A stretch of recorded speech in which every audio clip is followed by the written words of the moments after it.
Welcome to the 167th installment of TRADE Alejandro, your number one place for sports, cars, video games, fitness. If you're a man, you're here. Mr. Alejandro, what you about to tell him, Alejandro? Rajon Rondo's beefing with Dwyane Wade and Jimmy Butler. Got it, man. LeBron James is crying. I want a Playmaker. And my Knicks might trade my mans, StarMelo. What? I cover these tough topics. Tell him, Alejandro!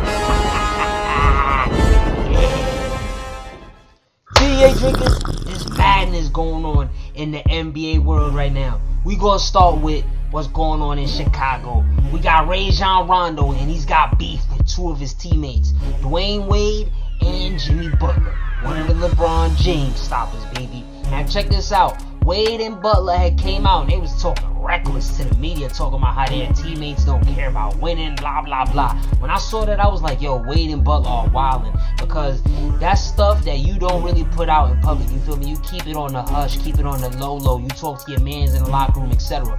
So, you know, Rajon Rondo came out and ethered his mans, Wade and Butler, and he basically, you know, posted a picture of himself back in the day with the C's, with Garnett, my man's P-Dub, double P, you know what I mean? And he was talking about, yeah, you know, my vets, this, that, and the third, they're real OGs, they're goons, and the vets here in Chicago, they soft. At the end of the day, when I saw the Bulls had signed Rondo this summer, I knew off the rip that wasn't going to work. Why? I'm going to tell you why. Because, first of all, the games of Rondo, Butler, and Wade do not mesh, because nobody can shoot the ball consistently. Combined with the fact that you gotta remember, people, Dwyane Wade broke Rajon Rondo's elbow back in the day.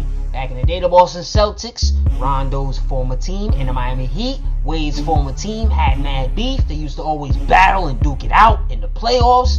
Wade was falling down. He deliberately brought Rondo down with him, injuring his elbow. And so to this day, how you expect Rondo and Wade to coexist on the same team successfully, when in the back of Rondo's mind, he like, yo, this is the bum that broke my elbow. I wouldn't get along with somebody who broke my elbow back in the day. I don't expect them to work things out, and I expect Rondo to be with a new team, if not by the trade deadline, definitely for next season. Now we gotta talk about LeBron James. He's out here crying to the media, talking about, oh, we need a playmaker. LeBron, you want the Cavaliers to go and get you more talent, but here's where you messed up. This summer, LeBron signed a 3-year deal, which is really a 2-year deal because the third year is an option. So basically, you've lost your leverage. What LeBron had done the previous 2 years was sign 1-year deals each year, basically putting the pressure on the Cavaliers as an organization to go and surround him with talent that is good enough to win a championship.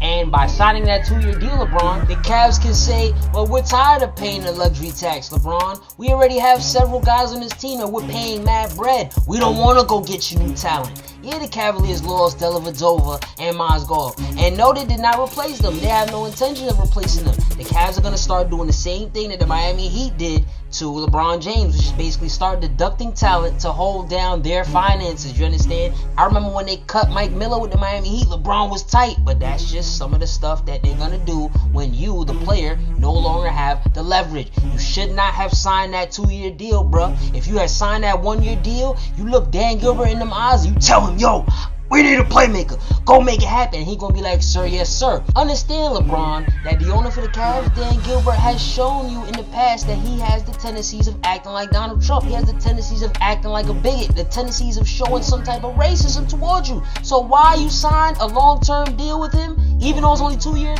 I really don't understand, man. You lost your leverage, and I feel bad for you. Hopefully you can get it together, and you understand, get ready for June, because you will be going against the Warriors, and right now they looking hot to try. They're probably going to spank you, son. Get it together, LeBron. You're the Intercontinental Hairline champion, son.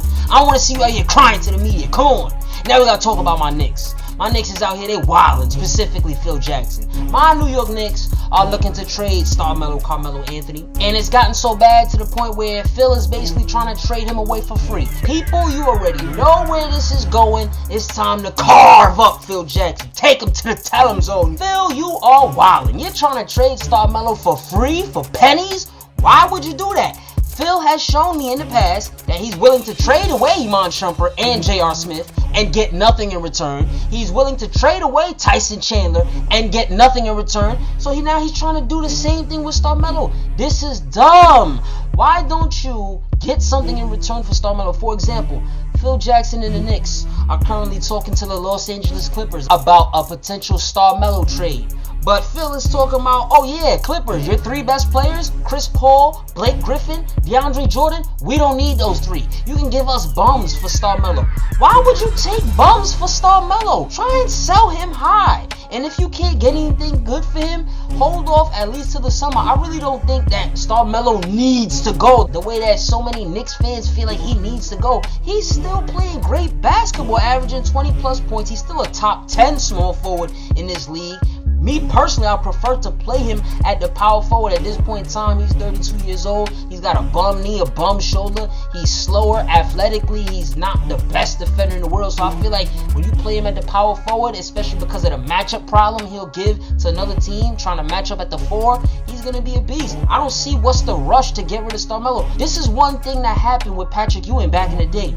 Patrick Ewing got all the blame when the Knicks came up short, and now StarMelo's getting all the blame when this isn't all StarMelo's fault. You gotta understand, somebody like Derrick Rose is playing for a contract. He's playing for himself. He's playing to put up a nice stat line for statistics. He's not playing for his teammates. He's not out there playing goon defense. So how can we sit here and constantly bash StarMelo? Yes, he has his flaws, but at the same time, you need to build the right team around him. When people say he doesn't make his teammates better, you ain't know that? He's been in the league for 10 plus years. He's never made his teammates better. So all of a sudden you expect he's supposed to just make his teammates better? No. How about you go get other guys around him that make his teammates better? One of the best years Carmelo had in this league was when he was next to Chauncey Billups, a player who makes his teammates better.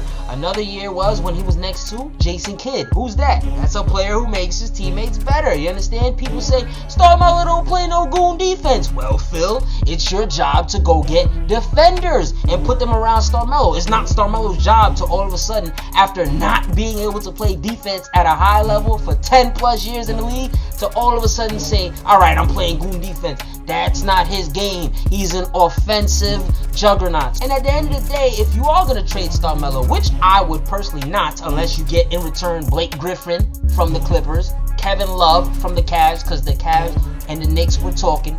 Or, here's another good trade, Milli, Paul Millsap from the Atlanta Hawks. See if you can scoop him up.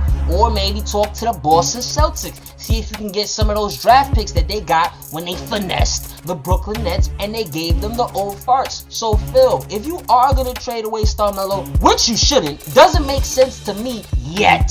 Especially when you're getting nothing in return. At least go out there and try and hustle hard, son. Do your job. You're an executive that gets paid the most for your position in the league. And I feel like you've done nothing, to be honest with you. You didn't even draft Porzingis. Let's be honest. The Knicks had the 4th pick because they won 2 games late. And Phil didn't even want to draft Porzingis. He wanted to draft either Towns, Russell, or Okafor. Luckily for the Knicks, those 3 guys got drafted before the Knicks, and Steve Mills and the scout team was like, yo, we gotta see what up with Porzingis. And then Phil was like, alright, we'll take Porzingis. And he turned out to be a monster. I feel like Phil is the culprit here, not StarMelo. And Phil should be fired first before we decide, oh, we're going to trade away StarMelo. But you got to understand, being here in New York, it is not easy. And the way that he's handling the media and the way that he's playing basketball right now, I'm a fan. Just yesterday, last night, he hit the game winner against the Hornets. So what is the problem? Why are we trying to get rid of StarMelo? Embrace StarMelo. Build around StarMelo. Be patient. You telling me you can't go in the offseason this summer with a Porzingis that's only getting better? A draft pick? Draft a goon? And possibly sign 1 or 2 free agents? And we're not going to be a decent team next season in the weak East? Come on, son. Be patient. And then people always say, oh, in New York, you can't rebuild. This is why we can't rebuild. Because you're always in a rush to do something stupid. Trading away your best players to get nothing in return. Does that sound smart? I don't think so. Then on top of that, Phil Jackson ain't never ran to talk to the media about what's going on with the Knicks. But StarMelo every single night has to answer these questions. What about when Derrick Rose went disappearing and hiding? Phil Jackson ain't say nothing about it, but as you can clearly see, he can go on his iPad and go to Twitter to talk about how him and his girl broke up. There you have it, folks. Mr. Alejandro's tough topics in the topics. TA drinkers, y'all got the topics. Y'all already know what it is. The NBA is buzzing. What do y'all think about what I just said? Y'all know what you gotta do? Tell them in the comments. Tonight's bow tie is brought to you by Bruce Wayne. I don't play tennis, but I'm in the arena. Shout out to my girl, William Serena. Tune in for more sports, cars, video game, fitness, and all that. Follow at Tell Em Alejandro to hear my immediate reaction to live sports events. Or if you want to hear me cover a certain team or topic. Tell them. Outro music. Yeah. TA drinkers, the NBA is lit. Yo, I was just watching the Warriors game. I ain't going front. Steph Curry hit this shot from half court, and that's one of the two players in the league, him and Jamal Crawford. When they shoot half-court shots, I'll be like, yo, I really think it's going to go in every time. The Warriors are hot, son. Will they win the championship this season? I hope not. Let's go. T-E-A, yeah, T-E-A, T-E-A, yeah, T-E-A, NBA. Off the rim, Curry has time. 3 seconds. Curry from half court.